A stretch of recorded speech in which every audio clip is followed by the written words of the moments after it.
You are at Schiphol Airport in Amsterdam. You are wearing a fishing vest with 14 hand-sewn inner pockets. In each pocket, there is a PVC tube with ventilation holes the size of a ballpoint pen tip. Inside, each tube is an Amazon parrot sedated with diazepam. You are carrying 14 live parrots worth a total of $1.1 million. Customs dogs are trained to detect cocaine, heroin, and explosives. They are not trained to detect feathers.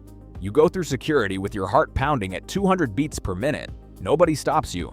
But the man walking 30 meters behind you, your partner, the one carrying the other 14, gets stopped by a customs officer because he looked sweaty and pale.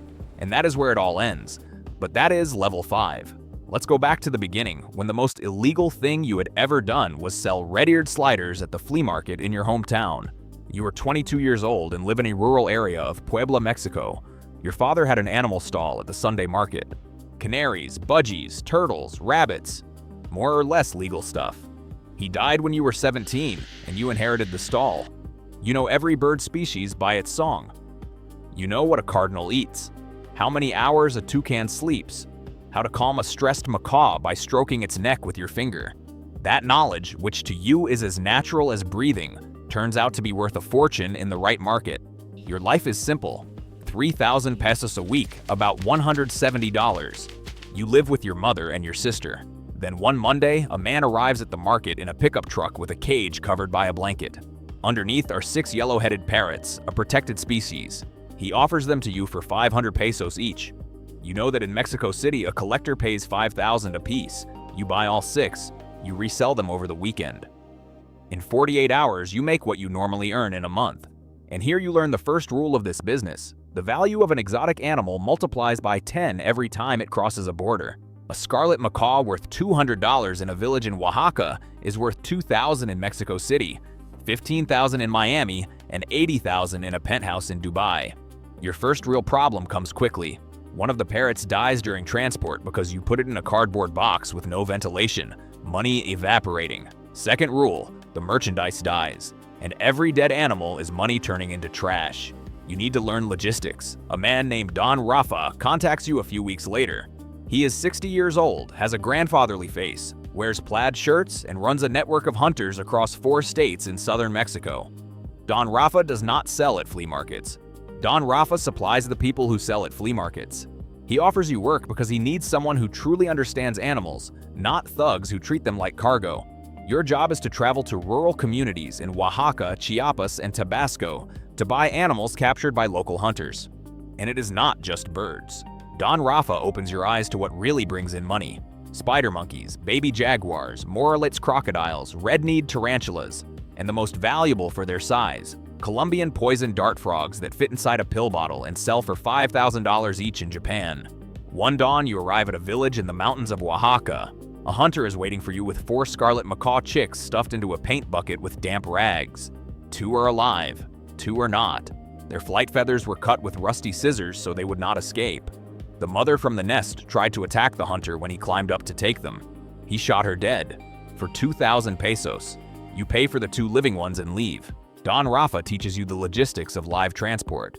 Parrots are sedated with drops of diazepam and sugar water. Monkeys go in dark backpacks because darkness calms them. Reptiles go in cotton socks inside suitcases with hand warmers. Turtles are wrapped in tape with their heads left sticking out. Every species has its protocol, and if you do not follow it, the animal arrives dead and the money vanishes. 3 months after the first trip, you come back from Chiapas with a load of 3 spider monkeys, an ocelot cub, and 12 birds in the trunk. Military checkpoint on the highway. The soldiers are looking for drugs. A young soldier approaches the car and tells you to open the trunk. You do. He sees stacked boxes of mangoes. And underneath? You smile and say, "More mangoes, boss." He lifts one box. Under it, there is another box of mangoes. He does not get to the hidden compartment because his lieutenant shouts at him to hurry up. There is a line. He lets you go. You drive off and cannot grip the steering wheel because your hands are shaking too much. Don Rafa hears about it and tells you something you never forget. If your hands shake, it shows. Next time, eat a mango right in front of them. A guilty man does not calmly eat fruit. Don Rafa introduces you to Yuri. Ukrainian, 38, lives in Cancun. Shaved blonde hair and a scar on his eyebrow that he never explains. Yuri is the bridge between Latin America and Europe. He also has a second network that nobody else knows about. Contacts in Africa who supply him with pangolins, Madagascar star tortoises, and Congolese chameleons. He explains the routes. The merchandise never goes direct. Mexico to Guatemala by land, porous border. Guatemala to Panama on a fishing boat. Panama to the Dominican Republic. From there to Europe with human mules or in shipping containers with false bottoms. 4 jumps, 4 countries. Impossible to trace the origin. Your new job is the Mexico-Guatemala leg.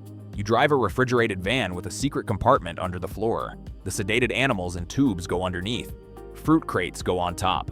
If the police open the van, they see mangoes and bananas. To reach the animals, they would have to dismantle the floor with tools, and nobody does that at a roadside check. But Yuri asks for more. He wants you to move what comes from Guatemala northward too. Jaguar skins. 2 jaguar fangs are worth $2,000 in China. An ocelot fur coat, $25,000 in Moscow. Yuri has Russian buyers who pay fortunes for animal pieces that in Europe you cannot even name out loud. One night you cross the border at a point in the river where the water reaches your knees.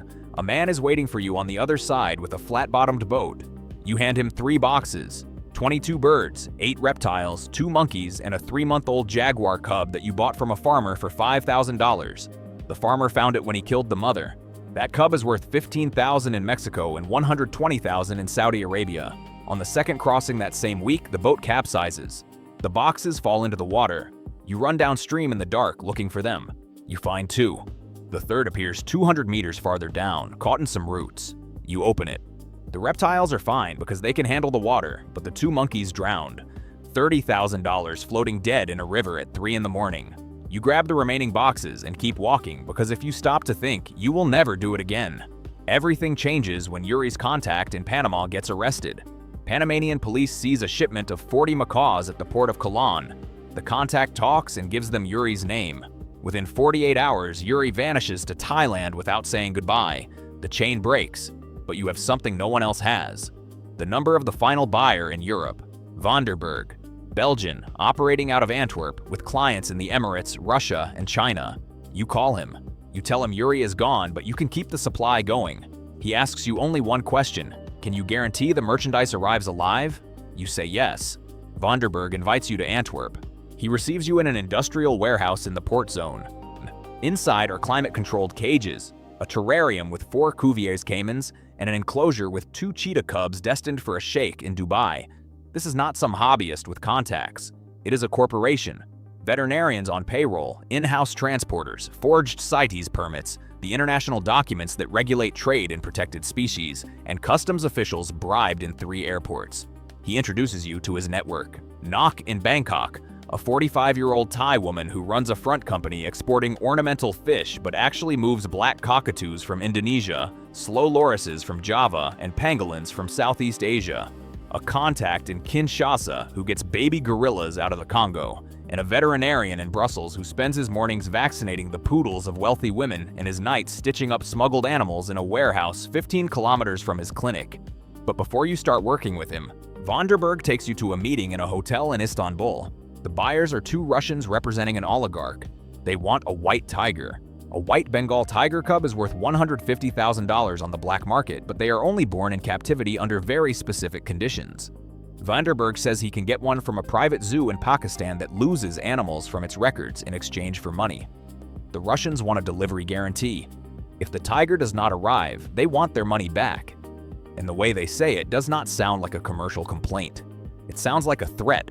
You look at Vanderberg for some sign of doubt and find none. He accepts without blinking. And you understand that you are no longer playing with farmers and flea markets. You are sitting with people who settle business disputes without lawyers. The tiger leaves Karachi sedated in a crate labeled veterinary equipment on a cargo flight. Gap. It arrives alive in Istanbul. The Russians pay $150,000 in cryptocurrency and leave with the animal in a van with diplomatic plates. But 2 weeks later, Nok calls you from Bangkok. The Pakistani zoo panicked, reported the tiger stolen, and police in Islamabad opened an investigation. The Karachi-Istanbul route is now flagged for anyone who uses it. At the same time, Vanderberg brings you into the pangolin business, the most trafficked animal on the planet. Its scales sell for $3,000 a kilo in China for traditional medicine. Its meat is a luxury delicacy in Vietnam. It is a shy mammal the size of a cat that curls into a ball when frightened.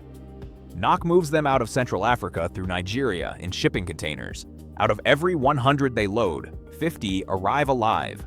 The dead ones are still processed. The scales are ripped off, dried, and sold by the kilo. One day you open a container that arrived from Lagos to the Brussels warehouse. Inside are 80 pangolins, 35 dead, piled up. The smell hits you like a wall. The 45 alive are dehydrated and some have infected wounds. The double-life veterinarian arrives, examines the ones who can be saved, points at the ones who cannot, and says, "These 12 for the scales," in the same voice he uses to tell a woman her Labrador needs deworming. And then the veterinarian starts pushing. He wants more money, says the risk is too high. He demands 5,000 euros per visit instead of 2,000. You tell him no. He looks at you and pulls out his phone. "I have photos of every animal I have treated in that warehouse. Dates, species, conditions. If I go down, your operation goes down. If you report me, we both sink. You pay the 5,000. Your network moves between 6 and 8 million a year. 3 continents, dozens of species. But paranoia eats at you. Interpol publishes a report describing your Bangkok-Istanbul-Brussels route without mentioning names. You change everything. Phones, the route through Belgrade, a new warehouse. Knock tells you not to worry. Governments spend 99% on drugs. Nobody cares about animals. You want to believe her. But then Don Rafa goes down in Mexico. 30 spider monkeys and 50 birds in a warehouse in Veracruz. Someone in his network informed on him. 9 years.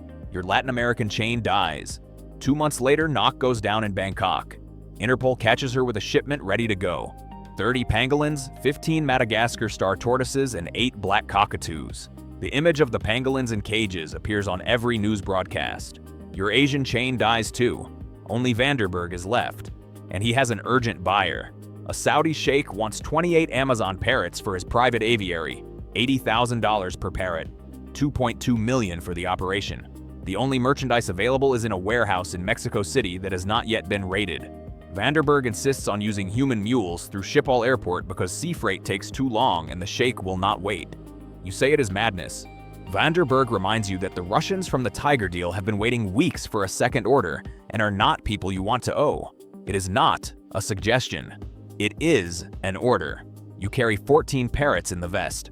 Bogdan, a 25-year-old Romanian Vanderberg hired a month ago, carries the other 14. You go through security, everything fine. 30 meters behind you, Bogdan gets stopped by an officer because he looked sweaty and pale. They search him. They find the tubes. Bogdan panics and gives your name and description before they even ask him anything. They arrest you at the boarding gate with the 14 parrots still in your vest. 3 of them are dead from a sedative overdose. Bogdan tells them everything in the interrogation. Routes, names, warehouses. You do not say a word. But it does not matter anymore. Europol coordinates simultaneous raids in 4 countries. They storm the Brussels warehouse. 40 live animals in appalling conditions and 12 corpses in an industrial freezer. The veterinarian is arrested in his office while giving a client's dog its rabies shot. Vanderberg disappears. Probably to the Emirates, where there is no extradition. The man who sat you down with Russians and sheikhs, who turned you from a kid with a bird stall into an international trafficker, vanishes without consequences. You go to trial. The Dutch prosecution reads out the numbers in court, and total silence fills the room. 6 years of operation, more than 4,000 animals trafficked. 40% mortality. 1,600 dead during transport and storage. 23 critically endangered species. $18 million in market value. Your lawyer argues that you never used violence against people. The prosecutor replies that you destroyed entire populations of species that will take generations to recover. That every macaw you sold for $80,000 in Dubai is a macaw that no longer exists in a jungle in Oaxaca. Sentence: 8 years in a Dutch prison and a fine of 1.2 million euros that you will never be able to pay in your life. Your cell has a small window overlooking a concrete yard. One day, a sparrow lands on the sill. The most common bird in the world. Worth nothing. Nobody wants it in a cage. Nobody would pay a cent for it. It stays there for a minute looking at you with its head tilted. It opens its wings and flies away. You stay there staring at the empty window, thinking that you started out selling canaries at a flea market and ended up in a Dutch cell for destroying the only thing you truly understood. And now, the only bird you can see is one that comes and goes wherever it pleases. Something you can no longer do. That was it. Leave me a comment telling me what other black market you want me to expose. See you.